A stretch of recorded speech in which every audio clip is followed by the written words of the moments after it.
সবাইকে শুভ নববর্ষের প্রীতি ও শুভেচ্ছা। বড়দেরকে প্রণাম আর ছোটদেরকে অনেকটা ভালোবাসা জানিয়ে আমি আমার আজকের ব্লগটি শুরু করছি।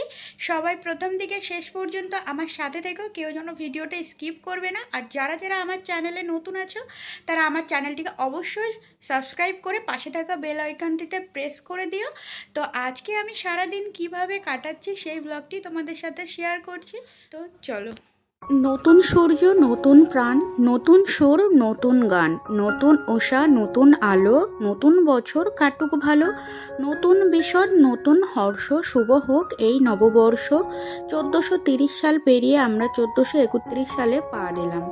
1430 সালের যত ভালো কিছু আমাদের সাথে ঘটেছে সব মনের মণিকোঠায় রেখে 1430 সালের ঘটে যাওয়া খারাপ কিছু সব ভুলে গিয়ে আমরা এই নতুন বছরটা শুরু করতে চলেছি। তাই সবাইকে আরও একবার শুভ নববর্ষ জানিয়ে আজকের ব্লগটি আমি শুরু করছি। যেহেতু পয়লা বৈশাখ তাই ভাবলাম যে আজকে একটু বাড়ির লক্ষ্মী বউ হয়ে যাওয়া যাক। তার জন্য দেখো সকাল সকাল স্নান সেরে নতুন কাপড় পরে আমি আলতাটা পরে নিয়েছি। আলতা পরা হয়ে যাওয়ার পরে আমি চলে এসেছি ঠাকুর ঘরে। আজকে সকালবেলায় তেমন কিছুই করিনি, বাসি কাজ সেরে স্নান করে আমি আগেই চলে এসেছি ঠাকুর ঘরে পুজোটা দিয়ে নেওয়ার জন্য। কারণ নতুন বছরটা আমি পুজো দিয়েই শুরু করছি। যে কোনো শুভ কাজ করার আগে আমি পুজো দিয়েই শুরু করি, তোমরা তো জানোই এটা আমার রেগুলার কাজ। তারপরে দেখো ঠাকুরের কাছে প্রণাম জানিয়ে আমি চলে এসেছি বাইরে তুলসী গাছে জল দিয়ে নেওয়ার জন্য।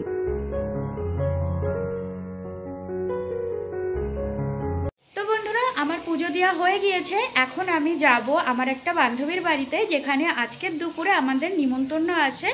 মানে পয়লা বৈশাখ উপলক্ষে ওদের বাড়িতেই আজকে আমাদের খাওয়া দাওয়া। চলো তোমরাও আমার সাথে। আর আমাদের বাড়ির থেকে বেশি দূরে না, 5 মিনিটও লাগে না ওদের বাড়ি যেতে। মানে আমাদের ব্যালকনির থেকে ওদের ব্যালকনিটা দেখা যায়। তো তোমাদেরকে দেখিয়ে দিচ্ছি আমি কোন বাড়িতে যাচ্ছি, আর একেবারে ওদের বাড়িতে গিয়ে তোমাদের সাথে দেখা। বাইরে এত পরিমাণে রোদ যে আমি মাথায় কাপড়টা দিয়ে নিয়েছি। আর লাগছে না লক্ষ্মী বউয়ের মতন? হ্যাঁ, সবাইকেই কাপড় পরলে সুন্দর লাগে। দেখো কথা বলতে বলতে আমি চলে এসেছি, আর ওই যে উপরে ওদের ঘর। আর দেখো আমি উপরে চলেও এসেছি। এটা হচ্ছে ওদের বাইরের ব্যালকনি। আমি একটু বাইরে দাঁড়িয়ে দাঁড়িয়ে একটু ঢং করে নিচ্ছিলাম। ঘরের ভিতরে চলে এসে দেখি এইদিকে হচ্ছে বিরিয়ানির প্রিপারেশন। মানে আজকে পয়লা বৈশাখ স্পেশাল মেনু হচ্ছে বিরিয়ানি, চিকেন বিরিয়ানি হচ্ছে। আর তোমাদের বাড়িতে কি কি মেনু হচ্ছে সেটা কিন্তু অবশ্যই জানিও আমাকে। বাস এবার এখানে বিরিয়ানিটা দমে বসিয়ে দিয়েছে, আর এদিকে চলছে রায়তার প্রিপারেশন।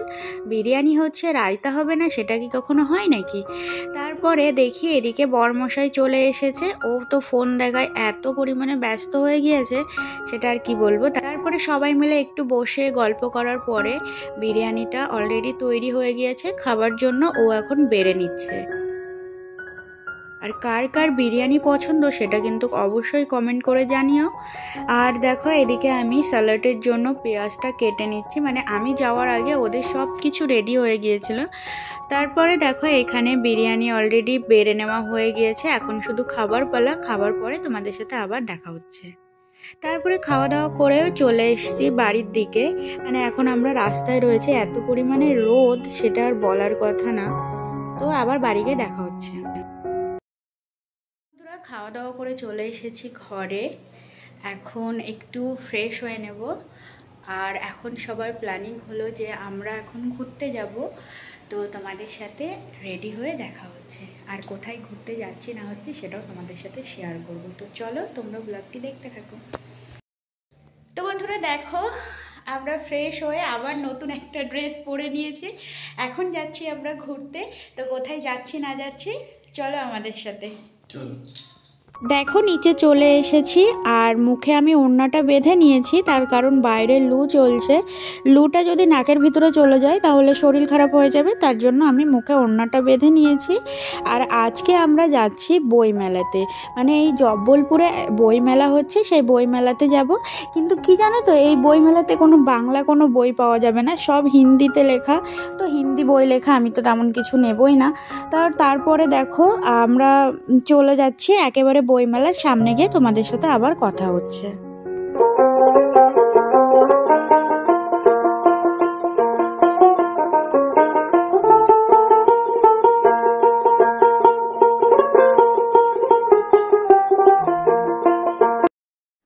দেখো চলে এসেছি আমরা বই মেলাতে। এখন আমরা ভিতরে যাচ্ছি আর কি। এখানে যেটা বোঝা গেল যে এখানে না সমস্ত বাচ্চাদের জিনিসপত্র পাওয়া যায়, মানে যেরকম বাচ্চাদের স্কুলের বই খাতা, তারপরে স্কুল ড্রেস, জলের বোতল, মানে এইগুলো আর কি। আর দেখো এখানে হচ্ছে সাংস্কৃতিক অনুষ্ঠান। আর চলো তোমাদের পুরো মেলাটা আমি একবার ঘুরিয়ে দেখিয়ে দিচ্ছি। और इस बीच में तैयार है शायद संभागी बाल भवन के बच्चे माननीय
বইমেলাটা সম্পূর্ণ ঘুরে বাইরে চলে এসেছি আর দেখি আখের রস বিক্রি হচ্ছে। তো তাই ভাবলাম যে গরম যা পড়েছে তো এক গ্লাস করে সবাই আখের রস খাওয়া যাক। অন্য কিছু না খেয়ে আখের রসটা খাওয়াটাই মনে হয় আমার কাছে বেটার লাগে। আর আমার তো খুব খেতে ভালো লাগে আখের রস। আর ওনাকে বলা হয়েছিল 4 গ্লাস আমাদের আখের রস করে দিতে। তো দেখো এখানে আখের রসটা অলরেডি তৈরি হয়ে গিয়েছে। আর এই যে দাদাটা না খুব ভালো, ওনার নাম মণিশঙ্কর, মানে উনি এই জব্বলপুরের বাঙালি। উনি এখনো ঠিক করে বাংলা ভাষায় কথা বলতে পারে না, ওই যেটুকু পারে আমাদের সাথে আর কি বলে। আর দেখো এখানে আখের রসটা আমরা খাওয়া দাওয়া করে নিয়েছি। তারপরে চলে এসেছি পার্কে। দেখো পার্কের এখানে এন্ট্রি করার জন্য মানে টিকিট কাটতে হয়, সেই টিকিটটা দিয়ে দিল। আর আমরা ভিতরে চলে এসেছি আর তোমাদের ভিতরটা আমি আরও একবার ঘুরিয়ে দেখাচ্ছি।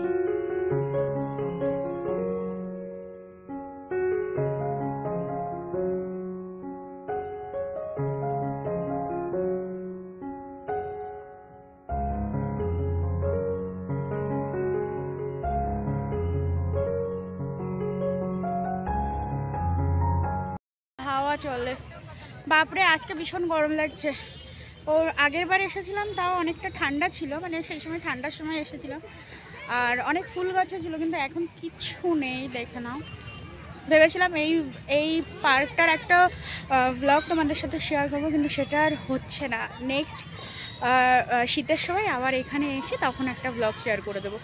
আর এমনি তোমরা দেখে নাও, এই যে জাস্ট নর্মালি প্রচুর মানুষ রয়েছে এখানে।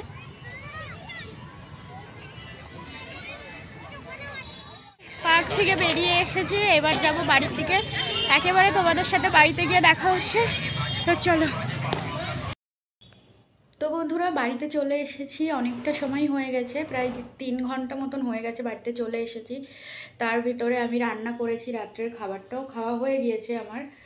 তারপরে ভাবলাম তো আমার এখনও ভিডিওটি শেষ করা হয়নি, তাই আবারও ক্যামেরার সামনে চলে এসেছি। তো এখন আমি আমার ভিডিওটি শেষ করবো, আর বেশি বড় করব না। তবে হ্যাঁ, আমার আজকের দিনটা খুব ভালো কেটেছে। তোমাদের কেমন কেটেছে সেটা অবশ্যই কমেন্ট করে জানিও। আর যদি ভিডিওটি ভালো লাগে like comment share and subscribe করে আমার পাশে থেকো। দেখা হচ্ছে নেক্সট ভিডিওতে। টাটা।